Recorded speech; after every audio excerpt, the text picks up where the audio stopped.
Okay, thank you so much.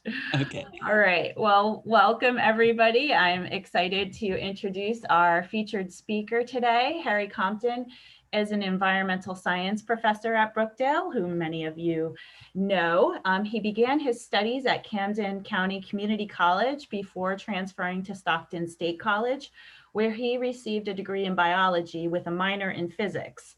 After gaining some work experience, he resumed his studies at the prestigious University of Pennsylvania, where he earned his master's degree in regional planning with a concentration in environmental engineering. After UPenn, Professor Compton spent the next 34 years working for the US EPA as part of a national and international environmental disaster response team, which was part of the Superfund mandate. His job was to investigate, design, and engineer sustainable solutions to hazmat releases. His work with the EPA took him to every US state and to 6 developing countries, which led to Professor Compton's love of traveling. So, without further ado, Professor Harry Compton. Hi there. I'm glad you all could make it. I hope try and make this as interesting as possible. These are a couple of projects that I worked on when I was at EPA, my early days actually at EPA. The first project is a little bit longer, and I have some pretty thorough, interesting pictures depicting Cameroon. And the second project is in Nigeria, and that'll be a little bit shorter story. And I'm not sure if we'll have time for it, but we'll see. But anyway, so I worked with this group at the Environmental Protection Agency, and most people think of the EPA as, you know, these bureaucrats that sit around and write laws and regulations and put people out of work. Well, you know, there's a whole other component to EPA that actually performs a lot of field work. And we go out in the field and we study things. And LeBron James, actually, to your daughter, tweeted that was about. Okay. So I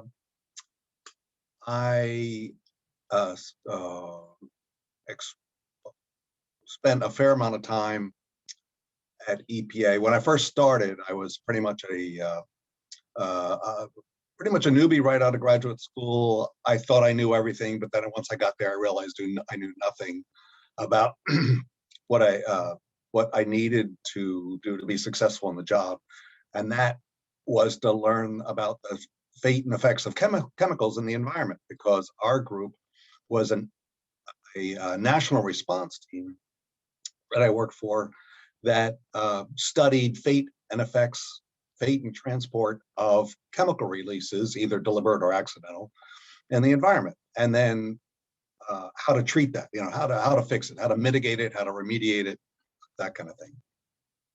So that is how how things kind of evolved with the time at EPA. So jumping into the story, so I'm relatively new. I'm going to walk you through this like we're all part of the team, right? So there's this problem happening in Cameroon, right? We get this word that 1,746 people died in this very remote part of Cameroon, right? Nobody knows why. No sounds, no noises, no nothing. Remote, mountainous part of Cameroon. And one of the reasons I was selected was because part of my graduate work at University of Pennsylvania was I studied a lot of limnology, and it was a lake event kind of thing that happened. And they knew had to do something with a lake, and something came out of the lake, and something killed all these people. So they said, okay, you're the lake guy, you're going to go. Well, I was part of a much bigger team that included people from USGS, Geological Survey, some academics from Brown University, and other segments of the government. We were a team of about 6 or 8 people altogether, between academics and government folks, that were put together and sent over to try and figure out what happened. All right, so that being said, let me share my screen.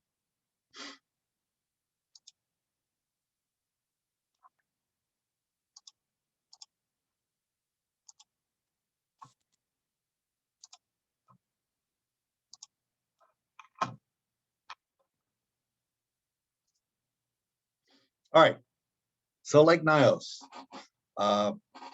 This happened in '86, probably a lot before many of you were born. But anyway, as I said, this was one of my early projects that I got tagged for with EPA. So we did a lot of international work as well, obviously, with this group, because it was a national response team part of EPA. So we had to try and figure out this problem. So how does this happen? We get activated, or our group got activated through the State Department, through the Office of Foreign Disaster Assistance. Depending on whatever the incident was, it could either be OFDA, the Office of Foreign Disaster Assistance, or USAID, Agency for International Development, where we those kinds of events were typically are related to pesticide releases. But in this case, it was OFDA, disaster assistance. They needed people to go and figure out what happened here. So here we go. So this is the lake. And just for a little bit of orientation, it's Cameroon. It's in the west coast next to Nigeria and the Congo, Equatorial Guinea. And we're in a very remote part of Cameroon in the northwest portion, very remote area. So I'm going to see if I can be tricky here and do the zoom thing. All right, so here's Cameroon, and we're over here in Lake Nyos. Let me see if I can do Lake Nyos.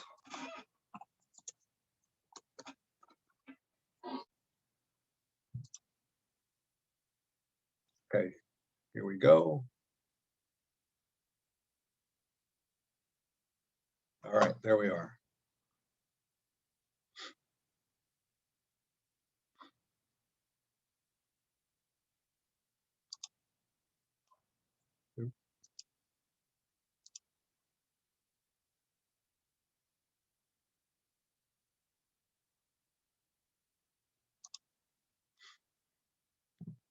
All right, so Lake Nyos, northwest Cameroon, mountainous jungle area, remote, very thinly populated. There's a volcanic cinder cone lake there. It's a volcanic region, so it's a lot of volcanic cinder cone lakes.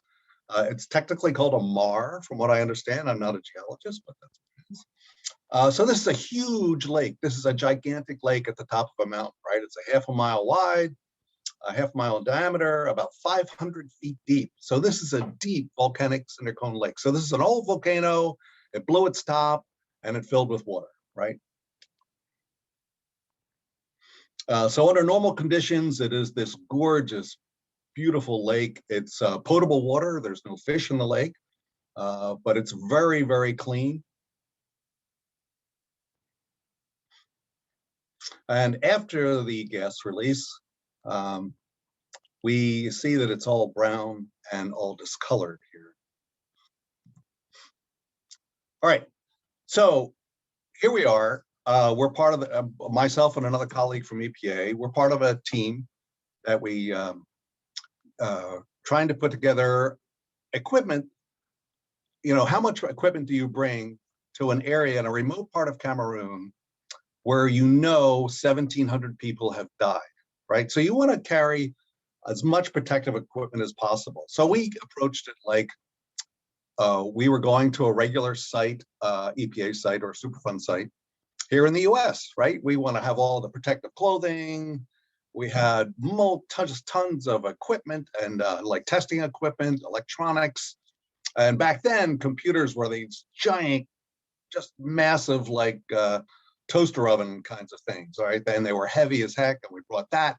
We even brought a generator so that we could run the computer. I mean, we just had tons and tons of equipment.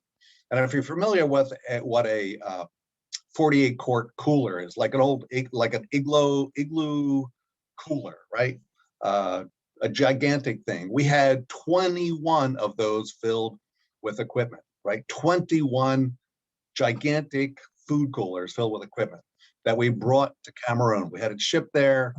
And when I got there, we go and we meet with the ambassador and his crew, and he's explaining, what's going on. So he says, well, that's nice, boys, that you brought all that equipment, but unless you can put it on your lap, are fitted in that helicopter you're looking at, you're not bringing it, right? Because this is in a remote part of Cameroon, and the only way to get there, for the most part, is by helicopter, or at least expediently, so we can do this study.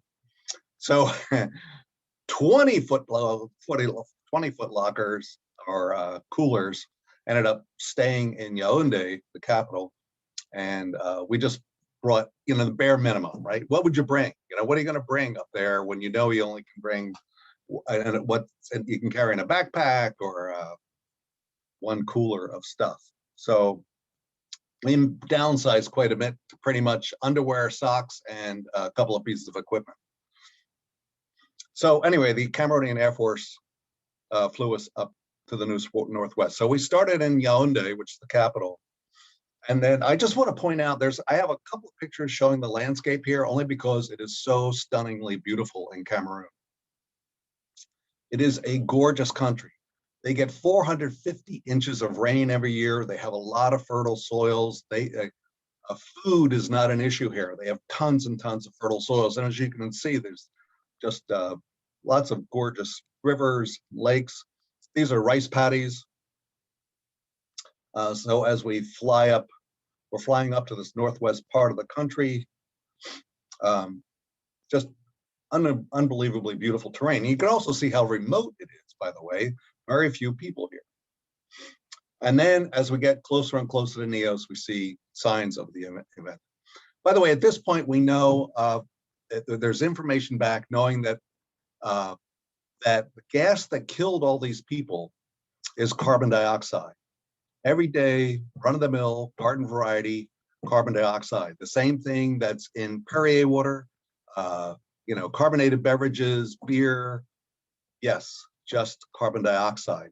And you're thinking to yourself, well, how could carbon dioxide possibly kill all these people and cattle? It killed thousands and thousands of cattle in addition to the 1,750 lives that were lost, human lives that were lost. So here we are approaching the village of Nyos. Village of Nyos is composed of folks that live in the outer reaches that are thatched huts. But as you get into town, you'll see more and more cinder block kinds of buildings. They had all kinds of construction there. Some homes were actually something you might see right here in Monmouth County. It was a big variety of design, home construction. All right, so here we are in the village of Nyos, and as you can see, now this is about 7 days after the event. All right, this is about 7 days after the event, because it takes a long time by the time where the event happens, and then we're activated by the State Department, and it takes a while to get all the travel and everything and put the team together and all the briefing. And anyway, so this is about 7 days after the event. So by this time, many of the local folks deceased have been the bodies have been collected and buried. All right, but there's still cattle, right? They left the cattle there because there were thousands and thousands of cattle that died.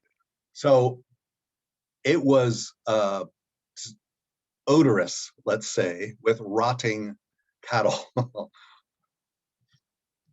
And then as we ran into people, now of the 800 people that lived in the village of Nyos, only 6 survived, right? Only 6 survived. So there were still people that were there were trails walking through because it's, the whole landscape is dotted with villages here and there, and people would be walking or passing by, going from village to village for whatever reason, for trading or whatever reason they're traveling back and forth. So we would try and talk to as many people as we could to try and get more and more information, to try and figure out what the heck happened, or did they hear anything? Did they smell anything? What, the people that lived in outer villages, did they hear anything? All right, so as I said, or I can't remember if I mentioned this, but Cameroon gets the second highest rainfall in the world. It's 450 inches a year. Now, just to put it in perspective, here we get about 45 to 48 inches or precipitation, total precipitation here a year. There they get 450, almost 10 times as much precipitation.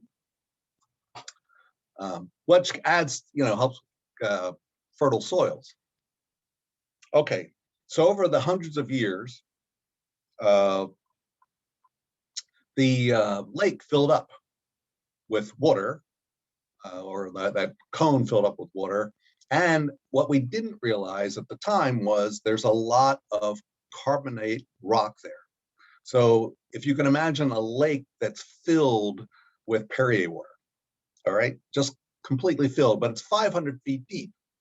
So the deeper you go, the more concentrated that carbon dioxide is. And in fact, it was estimated that 5 gallons of carbon dioxide in every gallon of water. And you're thinking, well, how the heck can that be? Well, have you ever taken a bottle of carbonated soda and just shaken it up and then open the lid? That's how it happens. Anyway, so with increasing depth, there's increasing atmospheric pressure. And you can, the more atmospheric pressure, the higher the atmospheric pressure, the more gas can go into solution. And that's how you get 5 gallons of carbon dioxide in every gallon of water. So when this event happened, it was estimated, judging by the distance that it went, because it went almost 15 miles in 2 different directions. And yes, it killed people for 15 miles in 2 different directions. 1.2 cubic kilometers of carbon dioxide was released in 20 seconds. So think about that, a cubic kilometer, right? So that's a kilometer by a kilometer by a kilometer. That is a massive amount of carbon dioxide gas. So this is concentrated carbon dioxide. And as it says here, was basically a limnic eruption. So it kind of exploded, as it were, but there was no noise, right? Nobody reported hearing any sounds. But yes, hundreds of thousands of tons of carbon dioxide, 60 miles an hour, and killed and suffocating people 15 miles away. And as it says here, 800 residents of nearby Nyos, the village of Nyos, only 6 survived. So this gas erupted out of the lake, and then carbon dioxide is, well, we'll talk a little bit more about the carbon dioxide in a minute. Let me talk about, I'm going to bore you with some limnology. All right. So why don't these kinds of things happen here where we are? We live in a temperate part of the world. So our lakes that we have here in New Jersey, New York, and most of the United States, they turn over twice a year. So in the summer, if you look at the summer thing, a lake is warm on top and cold on the bottom. And in the winter, it's the opposite, right? It's cold on top and warm on the bottom, relatively. This temperature is called a thermocline, this temperature gradient, and this stabilizes the lake. This keeps it very, very stable. So in the fall and the spring, our lakes, our temperate lakes, are called dimictic lakes, turn over. They turn over twice a year, right? Because this thermocline reverses, right? And during these times, in the fall and the spring, this is when you quite often see algal blooms and those kinds of things in lakes that turn over, because now all the nutrients that are kept in the bottom of this lake because of this thermocline stability are now can circulate because there's no temperature gradient. All right, so I won't beat you up about the limnology a whole lot, other than the fact that that's why it couldn't happen here where we are in temperate areas, because if gas started to build up down here in the colder reaches of our lakes, that would be released in the fall or the spring every time the lake turns over. But Lake Nyos is basically on the equator. It never turned over. Never, ever, ever did it turn over. It was completely stable with its thermocline, so it kept that gas in solution in the cooler part of the hypolimnium. The bottom is called the hypolimnium. And then we talked to more and more locals as they were passing by to try and figure out what was going on. And then as more and more people heard that we were there studying the lake, more people started to gather. Word got around that teams of scientists, not just US scientists, but German scientific teams were there, Swiss, Iceland, of course, Iceland's famous for their volcanologists, Great Britain, France, several countries brought scientific teams. And we were all kind of, sort of in a race kind of competition to try and figure out what happened. What happened? Why did this happen? All right, so this is me hiking up the mountain to Lake Nyos, and this is one of those footlockers I mentioned. In fact, the only one that we took with us. So it's filled with equipment, so it's heavy. And yes, I'm hiking up a mountain, but that wasn't the problem. The problem was all these dead cattle here. The stench was unbelievable. I could hardly breathe. And plus it was pretty darn hot. So anyway, I'm hiking up the mountain. We're going to go study this lake. This is one of our colleagues, George Kling. He was actually a student at University of Michigan at the time. He's now a professor there at University of Michigan. And he came with us as far as the US team. All right, now I show this picture because I want to point out that, you're thinking, how did carbon dioxide kill these people and these cattle? Well, this dense cloud of carbon dioxide is negatively buoyant.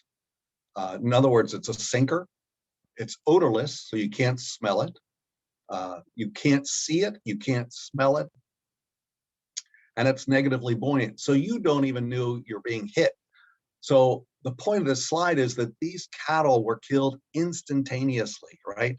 They didn't have any time to like struggle or roll around and like some kind of death throw or whatever. These cattle were killed instantly. And you can tell by the way they're positioned, right? They didn't even have any life left to even kind of roll over on their side. And that's what happened to the people too, unfortunately, is that they were killed basically instantaneously by this carbon dioxide. All right, I'm going to flash through the next picture pretty quickly, only because, I'll explain later. All right, I flashed through that picture because I didn't realize I left a slide in there that actually showed there were some people, some of the deceased that were still there, and they were in the last picture, and I didn't want to upset anybody. All right, so here we are. Odorless, colorless, negatively buoyant gas comes out of there, a cubic kilometer of gas, and it goes for 15 miles in a couple of different directions, killing people and cattle, goats, any kind of 4-footer or 2-footer in its way. It basically came up out of the lake, and this is they call this the spillway because the lake does have a natural spillway. And this is kind of a pyroclastic dam. It's made from old lava or whatever. And that's another story. Apparently the dam's not very stable. But you can see these little huts here and there.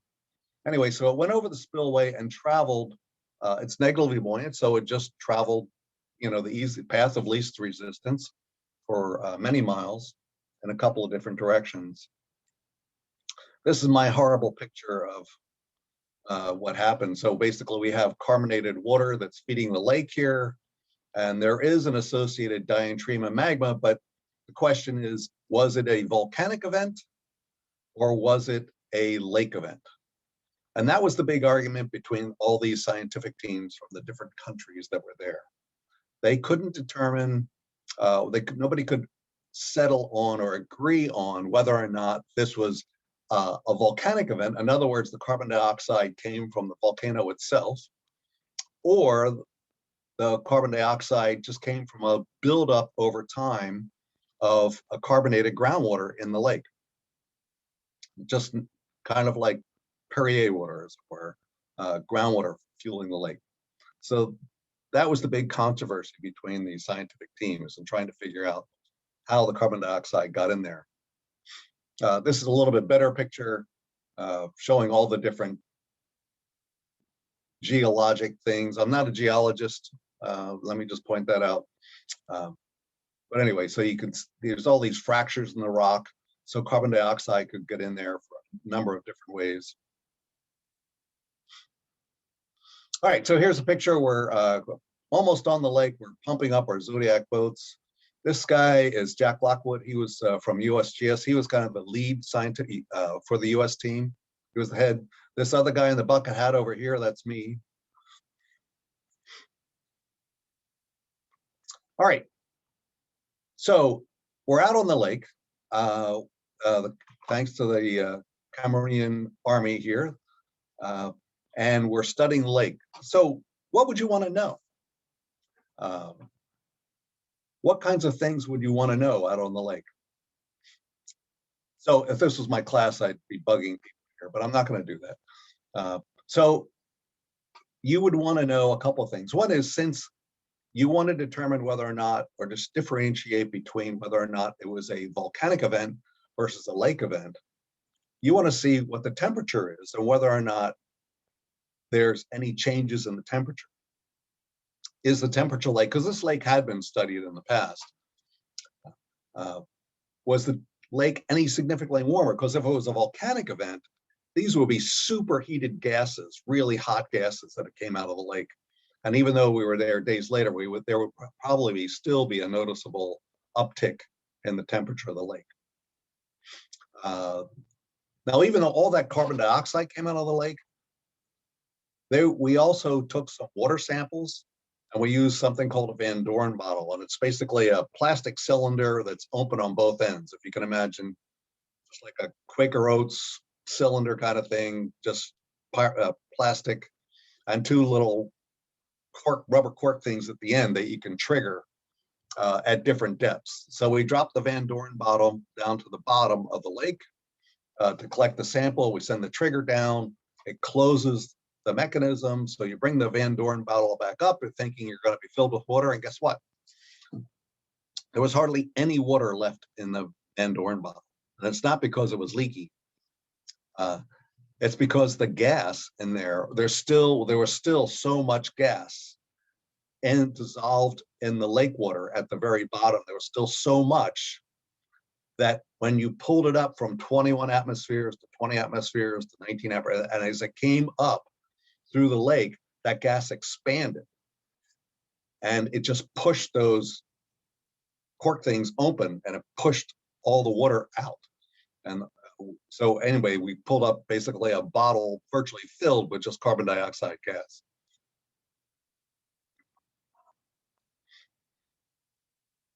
All right. So the other big thing is, if it was, okay, so here's the village of Nyos. You can see they have different kinds of dwelling units. Some were cinder blocks, some were thatched touch. So it was quite a combination of different housing. And when you took a look inside some of these, a lot of these look relatively undisturbed.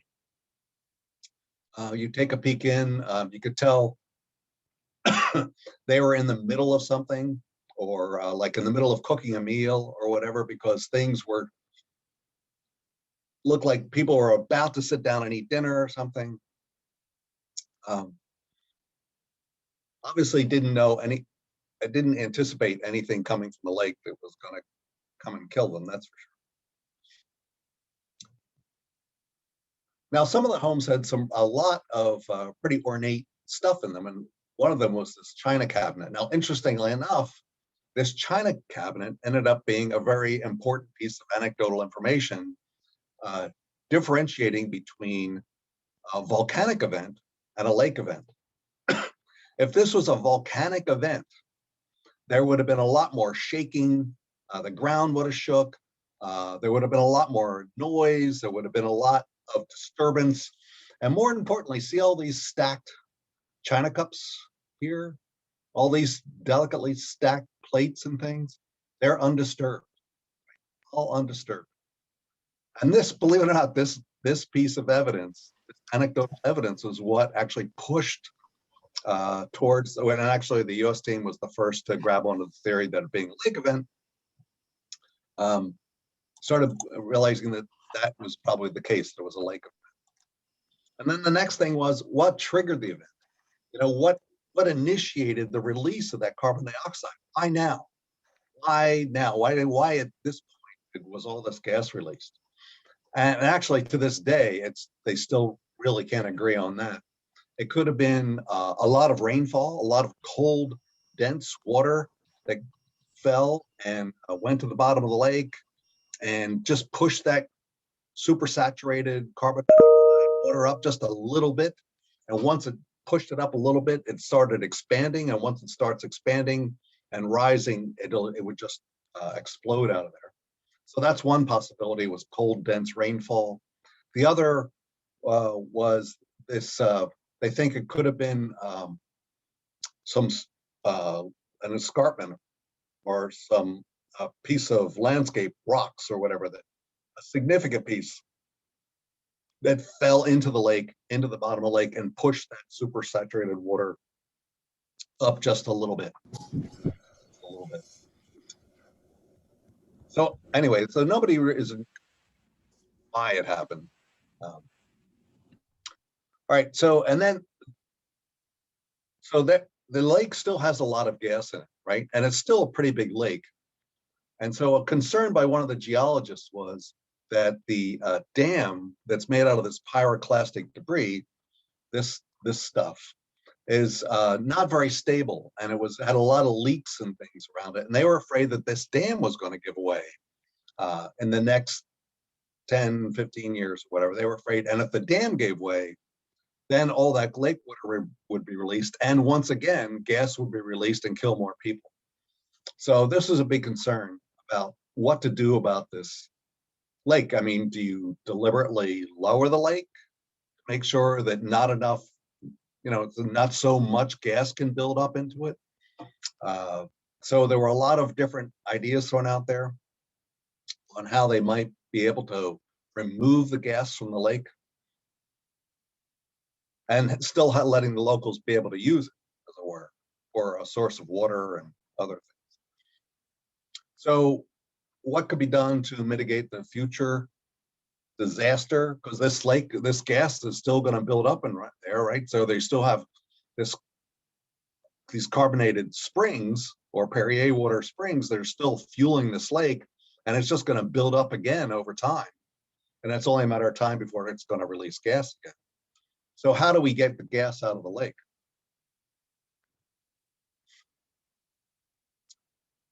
And so one idea proposed was to actually just simply put a pipe down to the bottom of the lake and just create just a little bit of suction, just enough to start it. That's all you need, just a little bit. And once this water starts rising in the lake, the rat gas will start expanding and then just be self-pumping, as it were. So this was the idea. They proposed the concept, and so they installed one of these, and sure enough, that's what's happening now. So it's basically self-pumping. It's basically just a pipe down to the bottom of the lake, and that gas is just coming out all by itself, just from natural expansion. But they know they need to add more, but this will at least help degas some of the lake that's under higher pressure.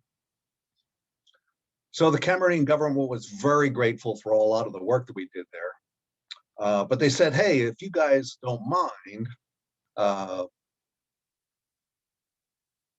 they would like us to take a look at other lakes, because this part of the region, this part of Cameroon, actually has lots of volcanic lakes.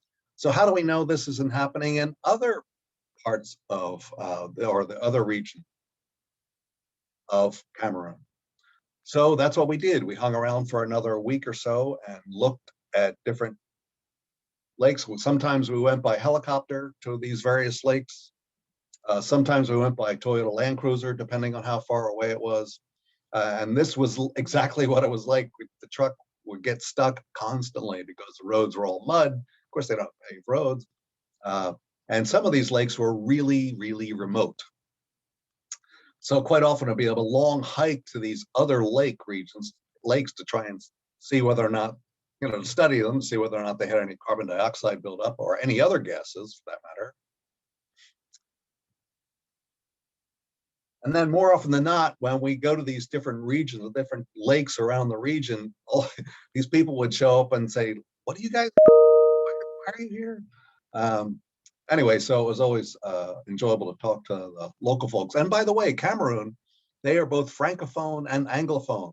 We could talk to anybody. And here we are in this remote part of Cameroon, and they spoke like English, right? So that made life a little bit easier.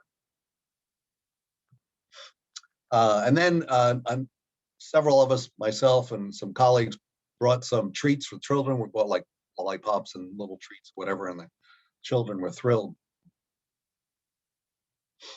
Oh, and I would just point out this picture. Look at the couple of things here. One is there's plenty of food here.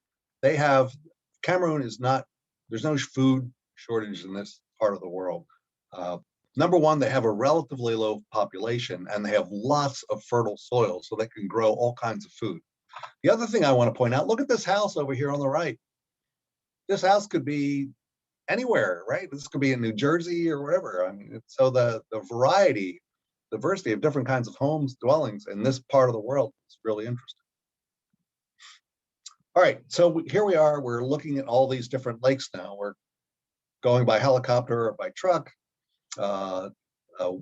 We have Lake Oku, Lake Woom, Lake Bambalui, and there's another lake, Lake Anep, that we looked at. Some lakes were really relatively easy to access. We could get there. You can see some actually have some roads. We could access the lake relatively easily. Others were not so easy to access. So here we have another volcanic cinder cone lake. This is a little bit harder to get to. We did manage to get down to this one, but then others were simply impossible. We simply could not get into the lake to do any sampling. They look at the sheer sides. It was impossible to get down there with any kind of boat or anything, or even climb down there for that matter, to assess the lake. All right, so here's another picture of me in my bucket hat. And just more pictures of the gorgeous countryside. Like I said, Cameroon is a beautiful country. People were very friendly. We did manage to, we put together an article for Science, journal Science. I don't know if you may have heard of it. It's interesting they chose this particular picture for the cover of Science versus other pictures of the lake. And then 6 months after the event, we presented all of our findings at an international conference in Yaoundé. This is the ambassador, Miles Frechette, and this is the Jack Lockwood again, and this is mostly the US team. This woman here, I'm over here back on the left there, but the woman standing there in front of me is actually from TCNJ, or was from TCNJ. And she came as part of our second trip when we went to Cameroon the second time, because she was very concerned. She was a social scientist kind of person that was concerned about like PTSD for the locals that survived, right? All the children and adults and people that lost family members. She was very concerned about their, their emotional well-being. So she did a great job. And then okay, so that's other folks there, me hiding in the back. And then the ambassador, you can tell the ambassador's happy when we got invited to his place for cocktails. So that doesn't happen very often, by the way, at least from my experience of traveling internationally. And just another picture showing the locals. The people were very friendly. They all wanted to talk to us. Everybody wanted to talk to us about one thing or another. All right.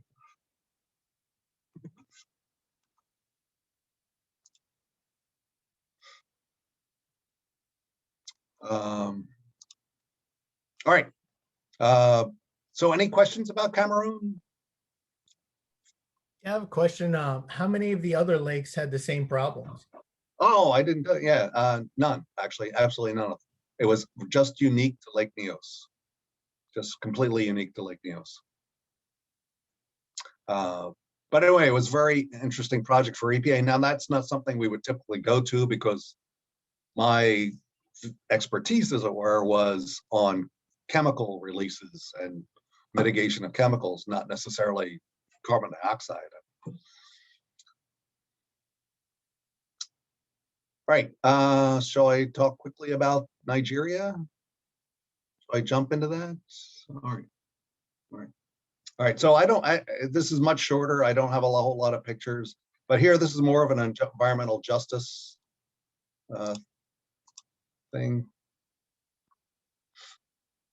Let me go back to the.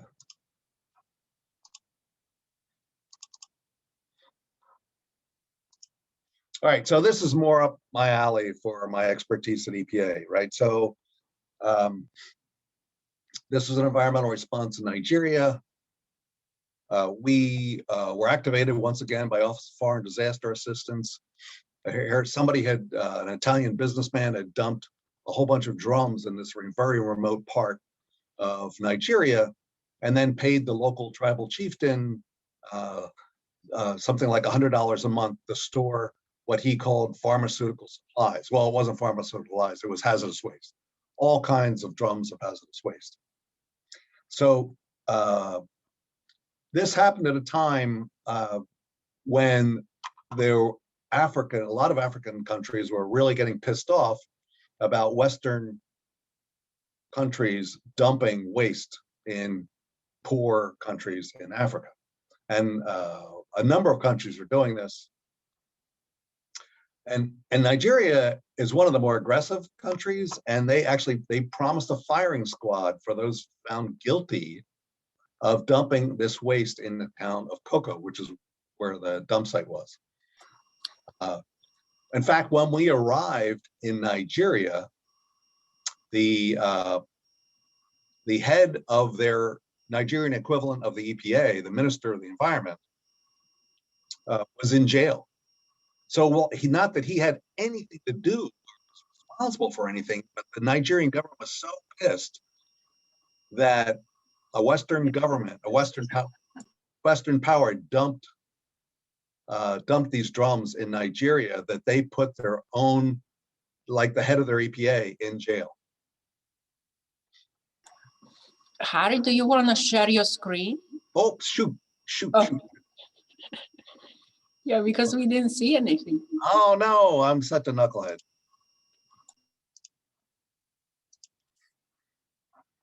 All right, let me. I really don't have that much to share here, but here, this is reports before we left. We were getting these reports from headquarters about how upset the Nigerian government was, and this is where they promised a firing squad for those found guilty of dumping waste. Now that would stop people from dumping waste in your country, right? If you told them you're going to kill them if they did it, that would certainly deter them. And then here we have just an article from Greenpeace that actually talked about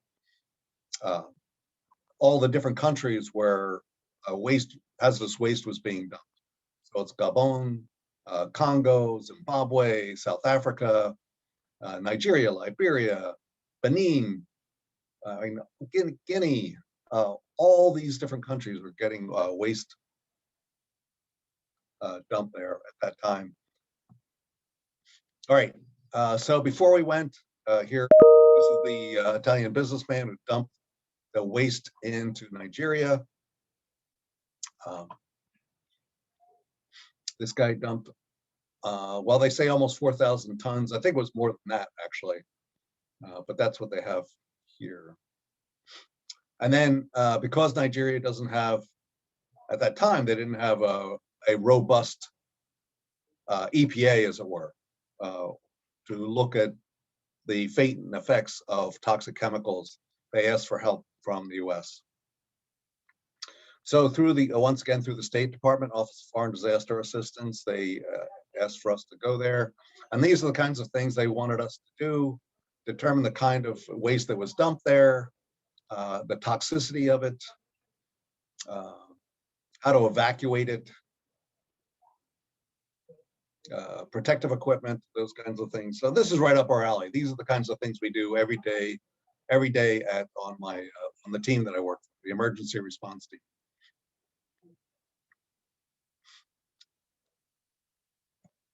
So this is what it looked like when we walked in. Lots and lots of drums. There were probably thousands of drums, all stacked all over the place. The other thing was that they typically, you shouldn't stack drums this high because the drums on the bottom all get crushed if they're with waste. And these drums, sure enough, were filled with all kinds of toxic waste, not just PCBs, but waste chemical liquids, all kinds of things, chlorinated solvents. I mean, you name it. It was just every hazardous waste you could possibly think of, except radiation, interestingly. And that was the big concern from the Nigerian government was because a lot of these drums had a little sticker on them with a yellow R. They thought it was radiation, but actually it was, I think it was the Italian word for waste is refuto or something. And that's what it was. But anyway, that was one thing that wasn't there was radiation, but it had every other kind of chemical. And more pictures of these barrels. So here, this is us. I guess we were featured in Newsweek, believe it or not. I didn't. So this is me here when I had hair, and my U.S. colleagues, and this guy from a local academic at a local university that was helping us to evaluate and assess what kinds of waste were there. There was another guy there that was part of the U.S. team that was part of USAID, and he was a physician. And the big problem here was, in addition to just the dumping and the mess and the contamination, the big problem here was the locals, because this is a relatively remote, poor part of Nigeria, saw all these containers as an opportunity. They would take these barrels, they would dump out the chlorinated solvents or the PCBs or whatever, they would dump that out, and they would take the barrels home and use it as cisterns for drinking water. So unfortunately, a lot of people were contaminated with waste, virtually ingesting the waste indirectly or directly because they were using these barrels for cisterns or drinking water. And that's what really upset many folks, including the physician. So the physician that was there was, he was there to study. He took blood samples, he took breast milk samples, he took all kinds of samples to show that in fact, these people were getting poisoned by this. And once again, the Italian businessman said it was pharmaceutical supplies, right? So the Nigerian government is really angry, really pissed. So they put out the death penalty. There's more pictures of the drum site. And then this is from New York Times, because just kind of highlighting the environmental injustice, as it were, that Western countries are dumping all their hazardous waste in poor countries.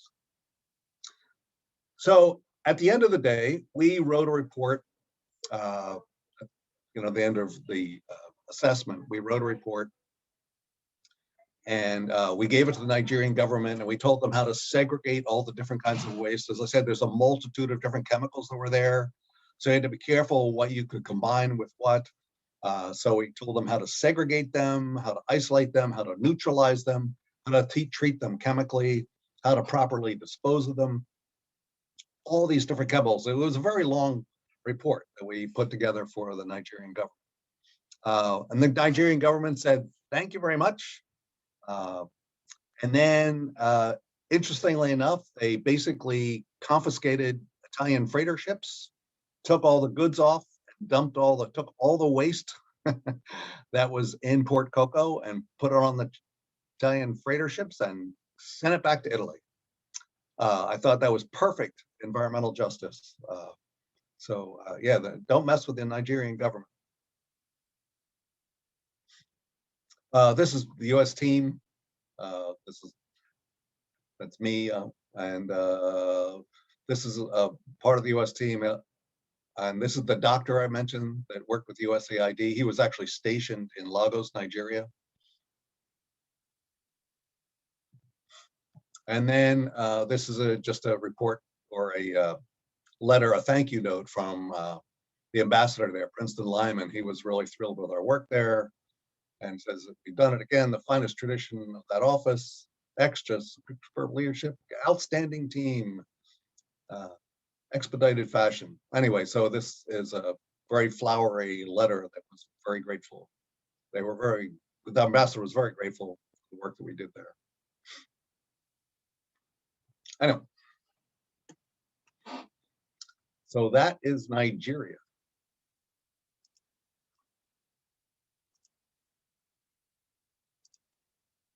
Anybody have any questions about Nigeria? I have one. Hopefully you guys can hear me well. I was wondering if the Minister of the Environment was ever like cleared his name or anything, or if he was just kept in jail for however long his sentence was. Oh, no, that's a good question. Yeah, they did eventually release him, but not until all that waste was removed from Port Cocoa in Nigeria. They kept him in jail, even though the poor guy, here he's just a government bureaucrat, probably, got stuck in the middle there. Anyway. What about the original polluter? Was he ever held to justice? Oh, the Italian businessman? Raffaele, yeah. Oh man, he was not in Nigeria, but he was held responsible in Italy. He had a price to pay there. So, but he knew that they basically put the death penalty out for him. I mean, there's no way he was going to go back to Nigeria. But you got to love Nigerian justice, man. I love the fact that we wrote up this incredibly long report on all this waste and how to deal with it, how we would in this country, neutralize it, all this great stuff. And they said, thank you. And then just shipped it back to Italy. It was great. What did Italy do? Oh no, they took it back. They took it and remediated it. Pressure. There was a lot of socio-political pressure on them to take that back. I mean, they knew. Yeah. No, they were like, oh crap. Yeah, but the shame was the locals that were kind of poisoned, as it were, directly or indirectly, because they were using those drums as cisterns. That was a shame. Yeah. I love the primary sources that you have here, Harry, like all this documentation. It's just so fascinating and really cool that you were there and contributed to helping. And I really appreciate you sharing your experience with us, sharing all this knowledge with us. I know we're almost out of time. So I don't know if anyone has other questions, or if people that don't want to unmute want to put a question into the chat. Feel free to do that. I do really like that there was some sense of justice, because so often in these stories, the justice doesn't really happen, and it is, the people that are struggling that are often most exploited. And, so I'm glad to see that in this case that, justice was somewhat served. But, you can never take back when you have death. You can never, that can never be repaid. Unfortunately. And I just saw a question pop up in the chat on how did those 6 people in the village of Nyos survive? I don't know, but everybody was kind of stunned that they did survive. And maybe they were far enough on the other side of the lake, maybe just the way their houses were positioned or something, but where they were located, or they were up on a hill. There were stories that we heard quite often, actually, about because it's this negatively buoyant gas that you can't smell, right? So they said that adults were walking along with their children, and their children would collapse, and they didn't know why, because the layer of gas would be like somewhere between, the top of it would be somewhere between over the child's head and below the adult's head, right? So the child would collapse, and then the adult, the parent or whatever, would lean over to take care of their child, and then they would die, right? So you heard just story after story of things like that. Yeah, it was pretty sad. That's heartbreaking. Yeah, I often wonder how difficult it must be to witness that, you know, firsthand when you're in there. I mean, do you feel like how did you overcome that personally? Or you don't, right? No, you don't really. It's Yeah. luckily, I mean, there were still bodies still around, so that was a little bit tougher when you actually saw the people that died. Yeah. Cattle. Yeah. It's really puts everything in perspective. So, but yeah, thank you so much for sharing this experience and for the work that you did with the EPA and are doing now at Brookdale. I mean, we're just Oh no, it's really fun. Yeah, I try to torture my students with anecdotes, little stories from these different countries that I've been to. Believe me, they know that. well, I am glad to hear that. Well, thank you very much. And thank you all for attending. And this will also be put on the Brookdale YouTube channel. The Global Citizenship Project has a playlist.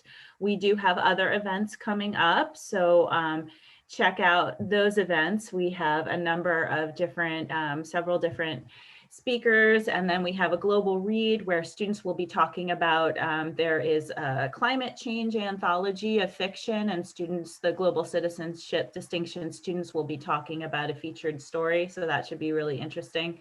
And then we have our Global Citizenship Project Award ceremony at the end of April, and that is also open to the public, and that should be a great evening as well. So thank you all for tuning in, and thank you especially to Professor Compton for sharing all this vast knowledge and you know, primary sources, firsthand experience with us. It's just really, really fascinating. Thank you for inviting me. I really appreciate the opportunity. Thank you so much. Thank you. Take care. Thanks. Thank you. Thank you, Professor. Thank you. See you Bye. Thursday. Bye. Thank you.